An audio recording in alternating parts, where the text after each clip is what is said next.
like to invite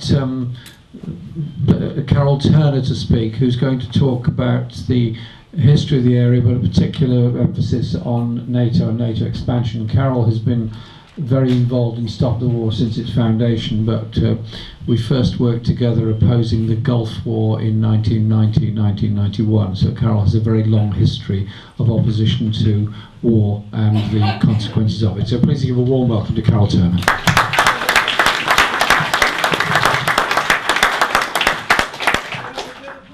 Thank you. Yeah, we've given you some more volume. Thank you, Jeremy. Can you hear me okay? Yes. Thank you, Jeremy. I was exchanging remarks with Jonathan just before the meeting. We commented that Stop the War is one of the few places you can come nowadays to get a broad and discursive view of what's going on in the world.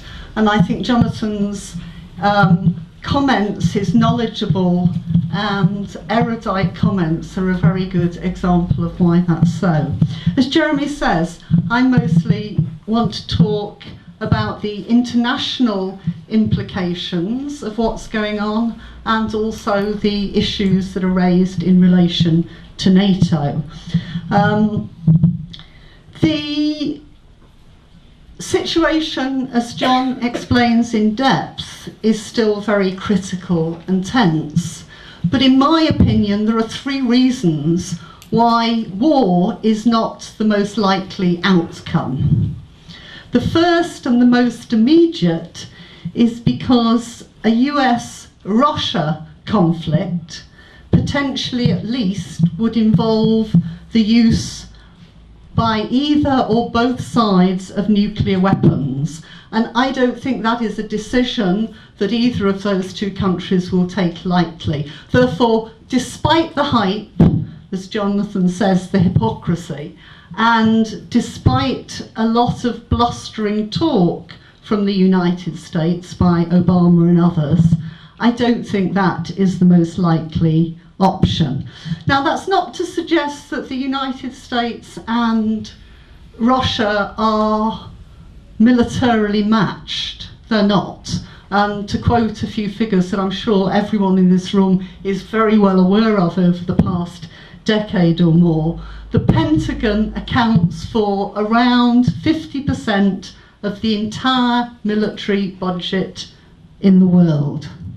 Russia and China are next, but their spending is nothing like that of the United States. Britain, of course, is the fourth military spender. Having said that, the ex-Soviet nuclear weapons arsenal has intercontinental ballistic missiles, and there is a potential, if it were to go in that direction, of that degree of conflict. But I think that that is one of the reasons why there's such a heightened interest amongst public opinion in Britain and elsewhere in what's going on. I think people are aware of that. The second reason, also in some sense, is just as important a reason why there's unlikely to be a war as the first choice or the first outcome. Imperialism is divided.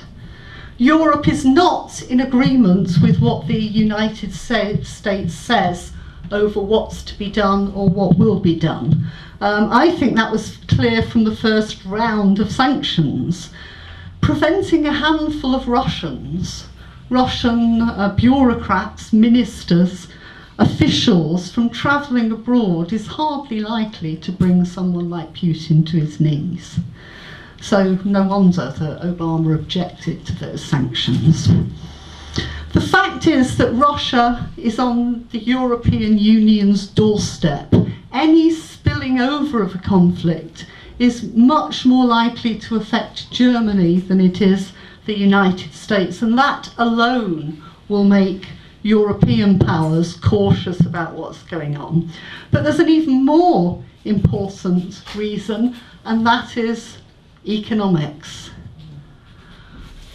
Russia is the third biggest trading partner of the European Union, and in fact the European Union is Russia's biggest trading partner. That trade is growing, it has been for the last 5 or 6 years, and the European Union is responsible for something like 75% of direct foreign investment in Russia.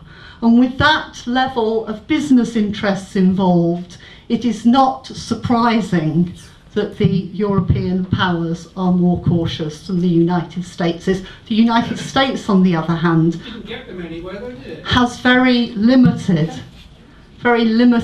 amount of trade and economic relations in general with Russia. The third reason is related to Russia's oil and gas resources, which are very bountiful.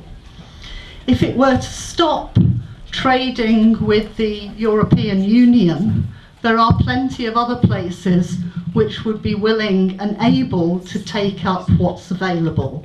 And first in line would be China.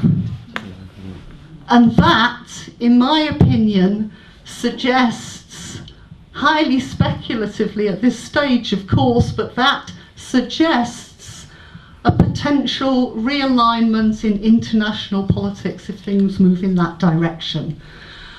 Russia and China have opened up political relations in the last 10 or 15 years to a degree that's not been known since the Sino-Soviet split. They are already cooperating on regional security matters via the Shanghai Cooperation Organization. And one of the potential unwelcome outcomes of NATO pushing towards the borders of the former Soviet Union, Russia, one of the unwanted outcomes is to drive that alignment further. So I think there's a lot of food for thought in what's going on. I don't propose to suggest that I've got the answers, or indeed that Stop the War's got them, but all I want to say on that level of things is don't listen to the hypocrisy, watch what's happening to the money. I want to take up some more immediate issues because what I'm saying is speculative and long term so far. And particularly I want to talk about NATO. Since the early 1990s, since the collapse of the Soviet Union, NATO has been creeping closer and closer towards the borders of Russia.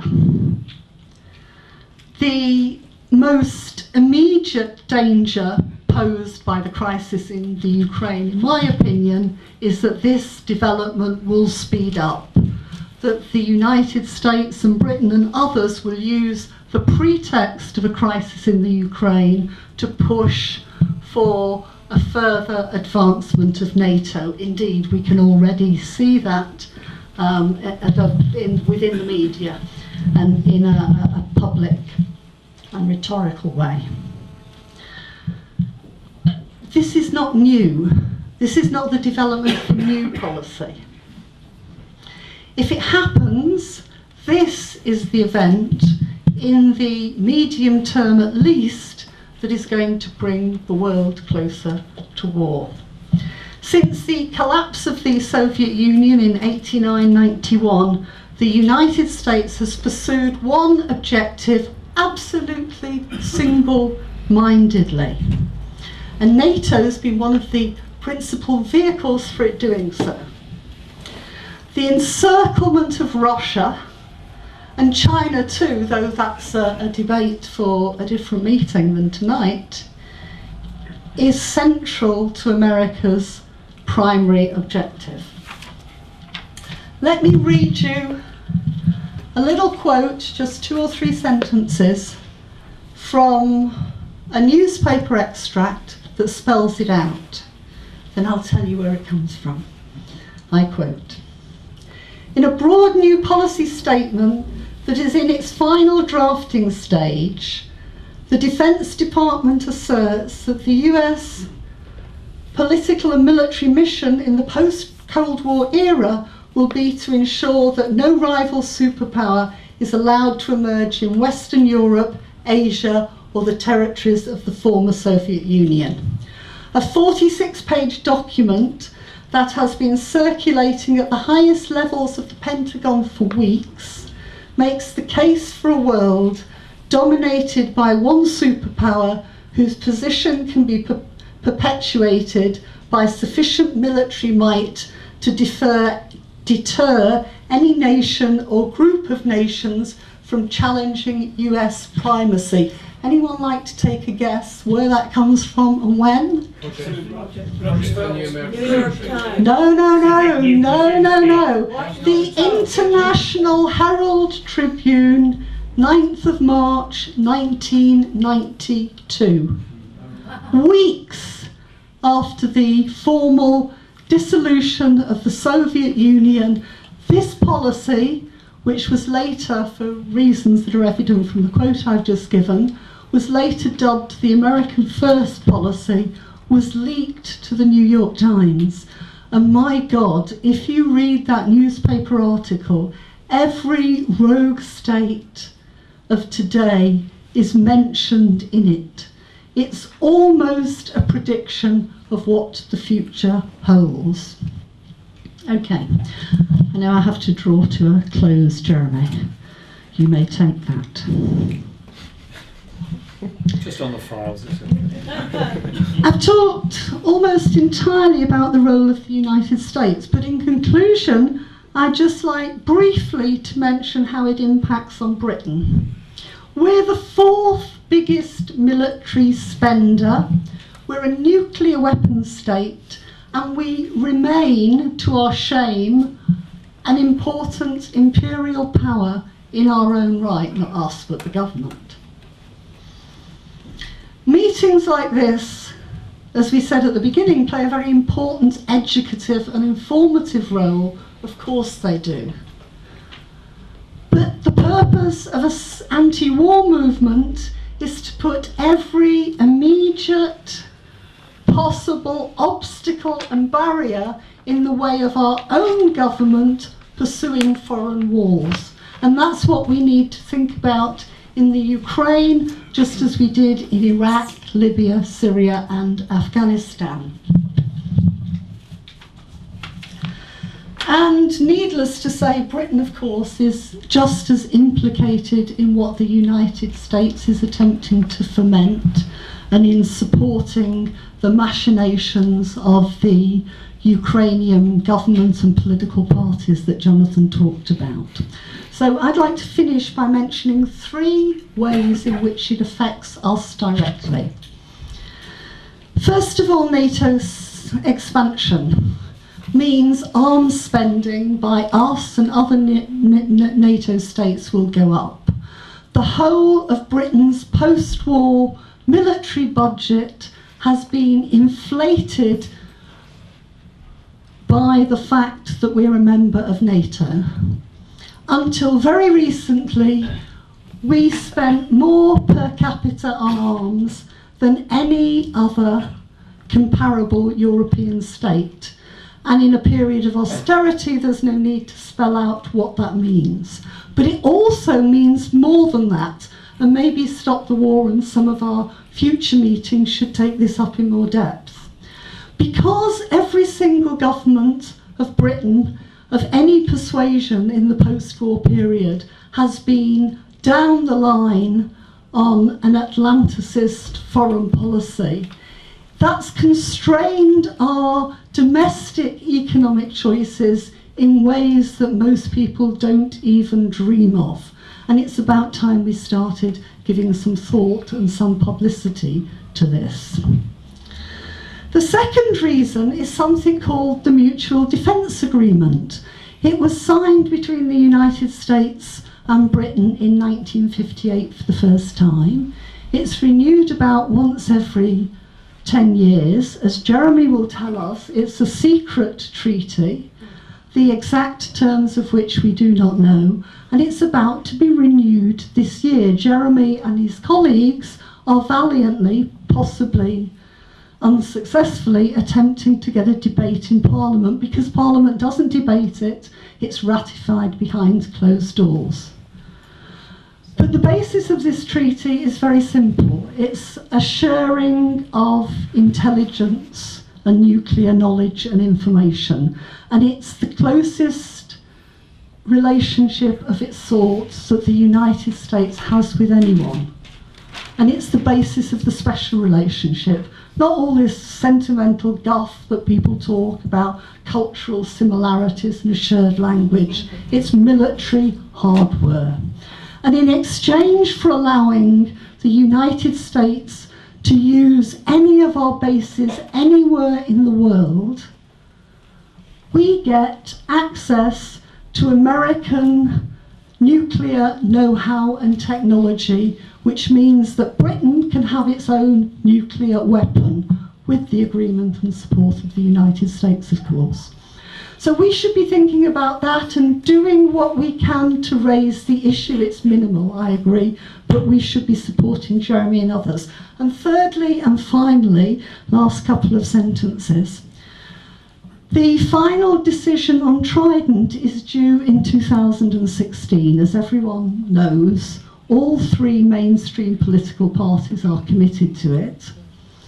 But successive opinion polls show that the British public are definitely opposed to it. It's going to cost, by one estimate, £100 billion over its lifetime, not per annum of course, over its lifetime, which is between 20 and 30 years. It's a massive amount of money, just as it's a massive risk and threat to peace. The government is going to be using the crisis in Ukraine to justify this expenditure. It's going to be arguing, as it already is, the world is an unsafe place, and therefore we've got to hold on tight to our nuclear weapons in order to put us in a position to deter aggression and to make us capable of striking if necessary. All of these things are going to be enhanced by the Ukrainian crisis. All of them are decisions for our government, and therefore, in my opinion, it's our job to do what we can to publicise and to oppose what's going on. Thank you.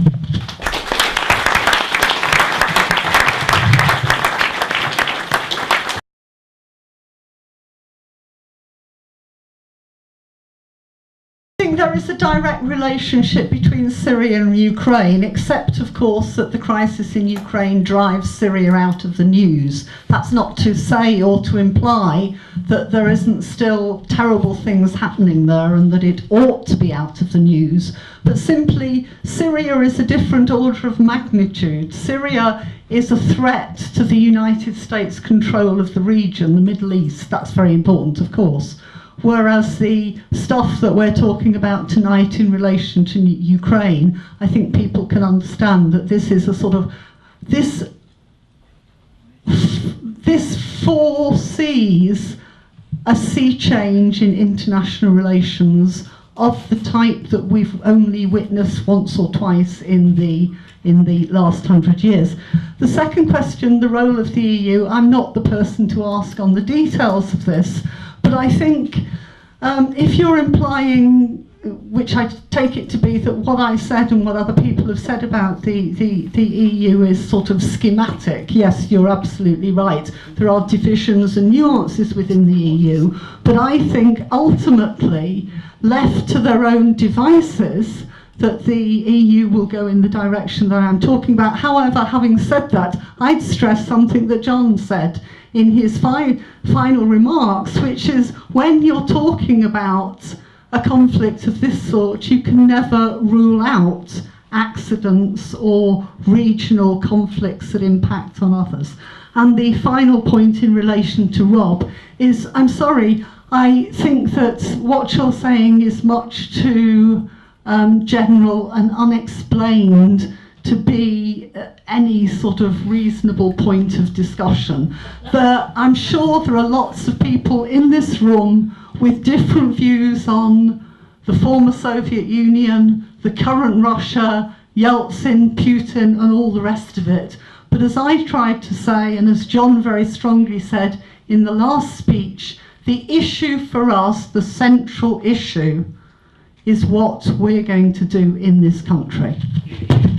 Thanks. I'm going to take up themes rather than questions, so we get through it quicker, and there's another round of contributions. First of all, on NATO, completely agree with Alistair. NATO is the armed wing of imperial wealth, and we should take every opportunity to oppose it, including going to Wales.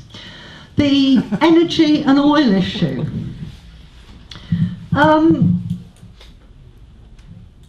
I agree. I don't want this to be taken the wrong way, but I don't want us to sidetrack this meeting into a discussion about renewable energy. I agree with what the speaker says about the need to develop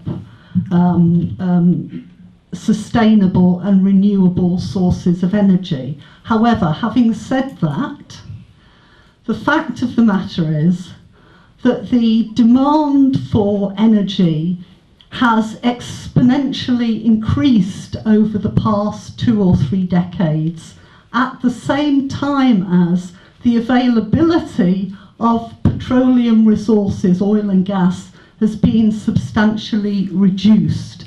That is why energy conflicts are being fuelled, if you'll pardon the pun. The fact of the matter is that not all sources of energy do the same things. You can't fly an aeroplane on wind power. Neither can you run the machinery in a factory on biodegradable fuels. This is not to say don't have the debate, but it's not sufficient to say that other alternative sources should be used. The second point I'd like to slip in, if I may, Jeremy, because energy is one of my main areas of research, so it's always a temptation to spend hours talking about the details, which I'm sure this meeting does not want. However, John mentioned the decision of China and Russia, the agreement of China and Russia to trade, not to trade in dollars. America controls the world economy. It does so via the petrodollar. Before the US came off the gold standard in the early 70s, there was an agreement with Saudi that all oil would be listed and paid for in dollars, and that, more than any other single thing, although it's not the only thing, has sustained American dominance of the economy ever since.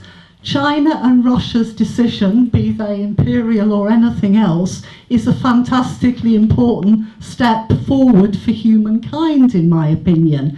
It's also, by the way, one of the reasons why America has been so bent on attacking Iran over the past decade or more. It's because Iran is attempting to set up an oil bourse that trades in euros and not in dollars. It's complicated and to many people tedious, but don't underestimate its importance.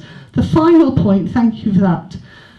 The final point is on the Ukrainian people, which Jonathan and Judith and others mentioned. I completely agree with Judith.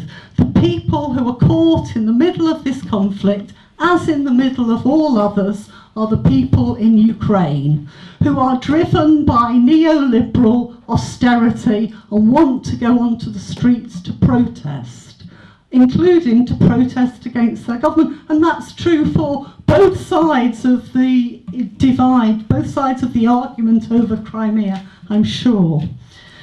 However, the fact of the matter is, and I also agree that the United States is not getting its own way, that's pretty clear, isn't it? But the fact of the matter is that when you judge how international events are shifting and moving, you judge with your head and not with your heart. And the fact, if some people think that Russia is imperialist, others don't, I simply don't want to get into the argument. But whatever you think of Russia, for whatever material self-interests of the government, it is on the right side, and therefore we should welcome that. We built an anti-war movement over the last 10 or 15 years on the basis of unity on one single thing: opposition to our government's involvement in Afghanistan, Iraq, etc., etc., and we should take the same position over the issue of Ukraine. And that, as I understand it, is what John and I are arguing for tonight. I finally want to make an apology to the very first speaker who asked a question about Syria. And again, it's an issue of head rather than heart.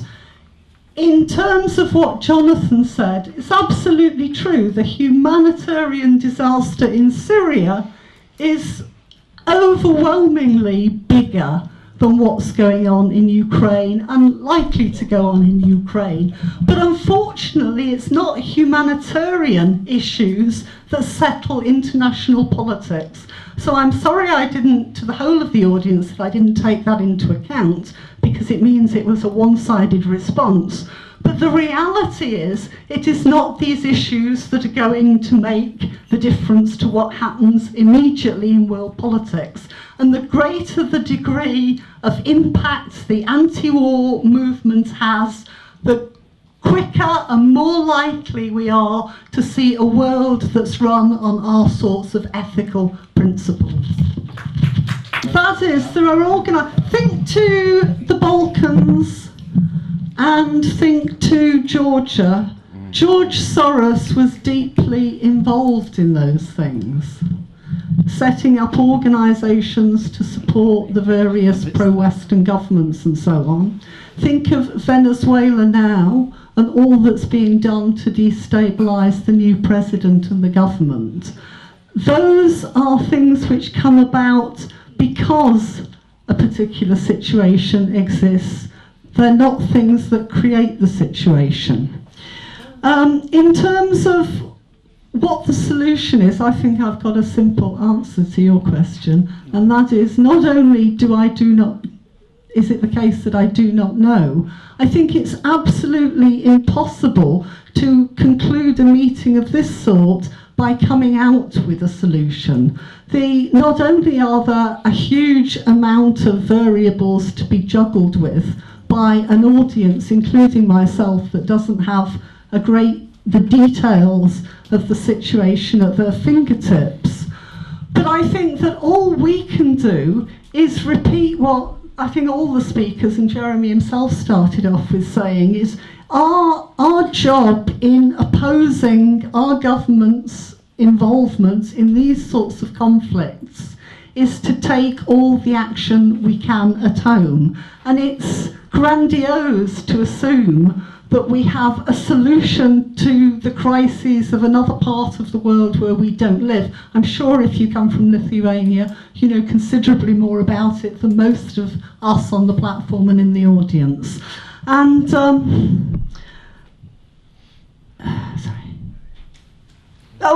the final point, I agree with the speaker right at the back, which is that we have to do everything that we can, and I think that was the main point of tonight's meeting, and I'm very glad that despite differences on Putin and Russia and what the situation in the Ukraine is and so on, that has been one of the strongest messages that come out. Thank you. Thank you very much.